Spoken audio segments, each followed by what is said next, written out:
Semi-new subscriber here. Thanks for all you post, and if you've already answered these in previous videos, please disregard. I will never disregard. Questions. Do you play Warhammer? How did you get into gaming in general?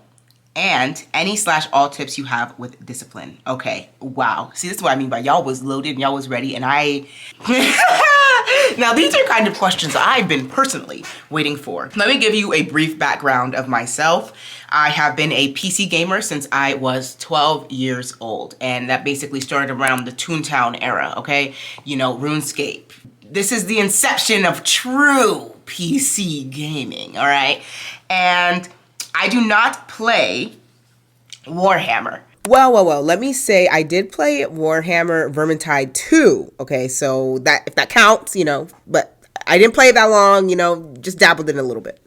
But I ended up getting into gaming just because I was so fascinated with the computer, and then I ended up building my own PCs over time. I ended up getting extremely into just like, I don't know, the internet world. And this is before memes were kind of like normal. I have always taken an interest in gaming, and that's just always been a big personality trait of mine because that's also contributed to a lot of the friendships that I have now. Basically, I've always been into gaming. I love it so much. I am not a huge like console gamer. I enjoy playing, I enjoy watching, I enjoy all things gaming. I probably would have professionally gotten into tech if I was better at math, but I just wasn't. Gaming was something that got me through my youth. I played a lot of MMORPGs. That's probably my favorite game genre. But if there's a game that you know of, I probably know it. I'm not gonna lie to you.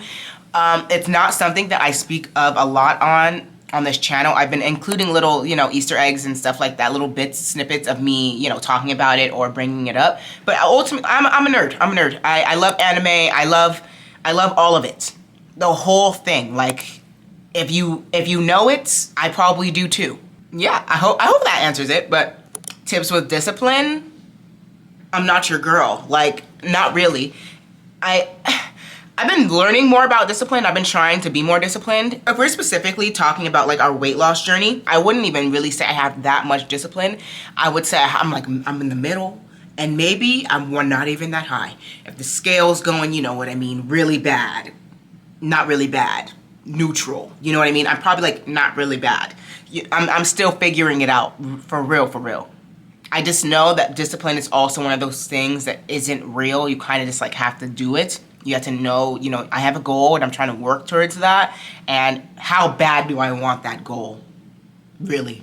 I think that's really what it comes down to when it comes to success, entrepreneurship, when it comes to kind of creating something new, diving into something new, or wanting something new, is how bad do you want. Sorry, I put these really bad press-ons on just so that you guys wouldn't see my nails because they're really bad right now. Tried the Glamnetics and they're so good because they'll stay on, but I don't know how to get them off. So I had to put these on so you wouldn't see how bad they are underneath. It's not easy, and you just have to know that it's not easy, and you have to know that that person that you think has a lot of discipline isn't just like naturally disciplined, and if they are, they've had a lot of things happen in their own life and their own past and their own things that made them that way. Something I also learned about discipline and organization is it genuinely is like a muscle. Like a lot of these things, you got to keep working it. I've never really been an organized person, so I am trying. I'm trying my darndest. Let me freaking tell you, baby. Let me tell you. And that's all we can do. We can keep showing up and trying. And that's what your girl's been doing. And that's what I'm here to help you guys understand, okay? That there is no cheat code, there is no magic thing. And when we decide to do the cheat codes or try and take that easy way out, there's always gonna we're gonna see something from it. Oh wow, I didn't even finish the question. It's like I know the right choices to make, but watch myself, so the opposite when it comes to food. Hope you have a good day. That is so funny. I should have definitely like read the entire question. See? Getting ahead of myself. When it comes to food, we're all going to have that bit of struggle with discipline or like making the right decision. So something that I've also been incorporating here in my own household, even though you've heard me say many times in the past, you know, you can keep this stuff in your house. You can keep chips in your house. You can keep that stuff in your house, because there's a point where I kept that stuff in my house. I wasn't even like reaching for it. But then I will find myself back in like, oh, I want to eat it. It's there. I have to eat it. So coming back to the self-awareness thing, I know for me, if I am going to stay the course if I'm going to really want to see these results. And at this point, I want to see them so bad, girl. I want to see them so bad. I'm doing anything. I'm not buying chips. I am not doing it. Yesterday was a really good eating day for me. Your girl started off with a smoothie, a green mango smoothie, had some salmon and zucchini for lunch, and then had me a little ramen bowl with some green onion in there for dinner. Topped it off with a little drumstick for dessert. Great day of eating, okay? I didn't count calories, but I know them calories was not crazy, all right? I know that, like, I was doing the right thing for me. It really is just about checking in with yourself. We can have accountability partners, and we can constantly come back and watch videos, and we can do all these things, but at the end of the day, check in with you. Are you on the right track? Or have you been doing what you've supposed to been doing? And it's hard to stay the course, so be aware of the course and get back on it. I hope you have a beautiful day too. Next question. Hi Sarah, I've got a couple questions for you. Do you find it difficult to maintain your feminine energy in a relationship? And could you offer any advice to do so?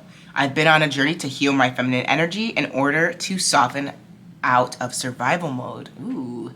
And often I will find myself butting heads with my partner due to old, super masculine habits. I know that healing takes time, but sometimes a different approach and perspective is needed. I am obsessed with you. I love you. I love you. I do. So would you think that I am like a feminine girly? Would you like say that about me? Because like I wouldn't say that about myself. But you guys, I really want to talk about this. And I probably might make a part 2 of this video because there's more questions that need to be answered, but there's something I've been really wanting to talk about this. I am not a feminine like girl. Like when it really comes down to in the nitty gritty, like I'm not a feminine girl when it comes to a lot of my mannerisms, when it comes to how I approach certain things and do things. I am extremely masculine, but that is to be expected since I was raised by a single Nigerian man, okay? My dad was a single dad and he took care of me and my sister. He raised his 2 daughters on his own. I had a lot of mother figures in my life, but ultimately I had a single dad. In my relationship now, I've been with Kais for about 5 years, 5.5 years, 5 years, something like that. We've gone through a lot of stuff. I mean, 5 years is a long time, right? And I barely feel like I started getting more into like my femininity when I was like 27. And I want to say when I hit 27, something in me woke up. Something in me really just, I don't know what it was. It's like my brain opened up. I've heard of like a second puberty.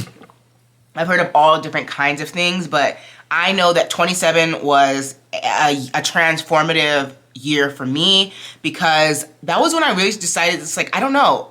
I don't want to say I was like a pick-me by any means because I definitely don't have the attitude of a pick-me. Like I'm never going to be that girl to put down other girls. Like that, not that kind of pick-me. I mean pick-me as in like, this was around dudes, that's just who I was. It wasn't even to be like, I don't like females. Females weren't gamers, you know? And the ones that were gamers, I'm not going to lie, were the pick-me's. Like were the ones that were like you could own, like they only wanted to be the only girl in the friend group, like in the all guy friend group. And no other girl could be there. And I never understood those women. I always wanted to be included with those girls. Like I wanted, like yeah, I had dude friends, but that was just who I was. Like I didn't try to do that. I just talk like that. I just am like that. I have an attitude like that. I was an athlete, you know? But I wanted to be with the girls, but I just didn't feel included with the girls. I didn't feel like I belonged there. So I had to like find my own way of being feminine. And I feel like I finally have, but I still feel like I'm like in isolation. I feel like barely now I've been coming into women that are like me, like you, like asking this question. Like women like me didn't exist. I swear, I'm not even trying to be like I'm rare or something. I just feel like I didn't fit anywhere. I just feel like even with the guys, like I didn't really fit there because like I still liked girl things. I just didn't have girlfriends. So it was very difficult for me to start finding my femininity, but I realized that, you know, femininity doesn't mean pink and it doesn't mean anything besides what you want it to mean. And to me, yeah, that does mean, you know, doing my hair and doing my makeup, but also means like taking care of my home. It also means taking care of my body, and it's like the inside of me is what's feminine. I know that doesn't really fully answer the question, but I feel like I said, this is kind of like a conversation at this point. I do have a lot of super masculine habits with my partner as well still, but I also feel, and we've also had a conversation recently, that things just kind of felt different. Like, or like things kind of slowly transitioned into me just being more feminine. But I also realized that my partner allowed me to be.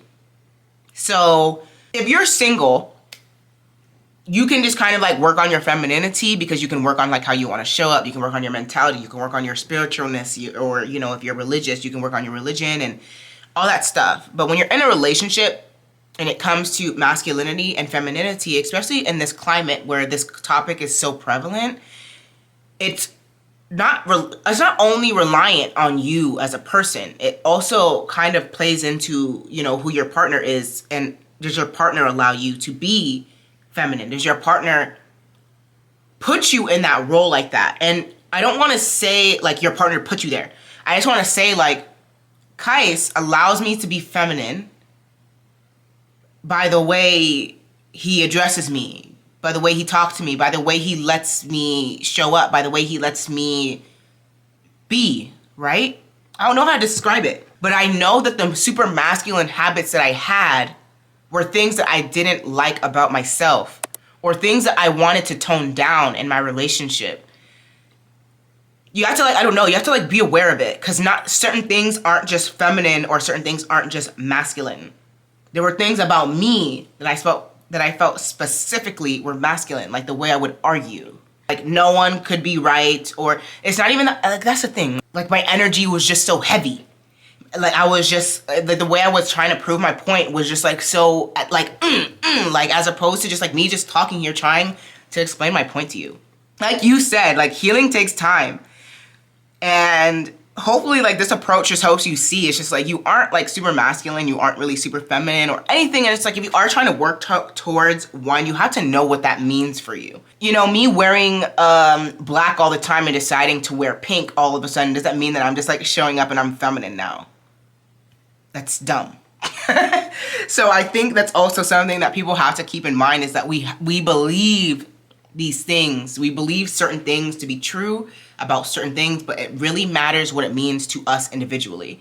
So femininity to me does not mean pink frills and cottagecore and housemaiden with no nails or long nails, or it doesn't mean something physical.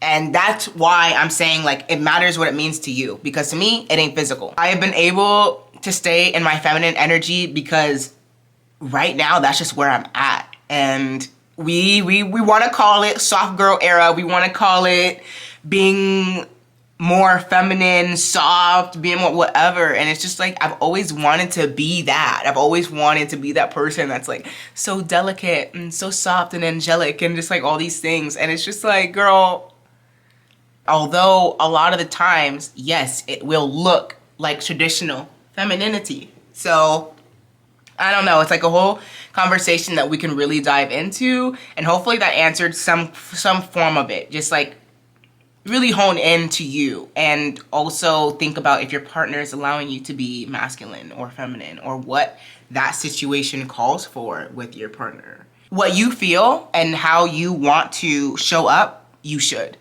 There was a time where I was like a leader in this relationship, so I definitely felt more masculine.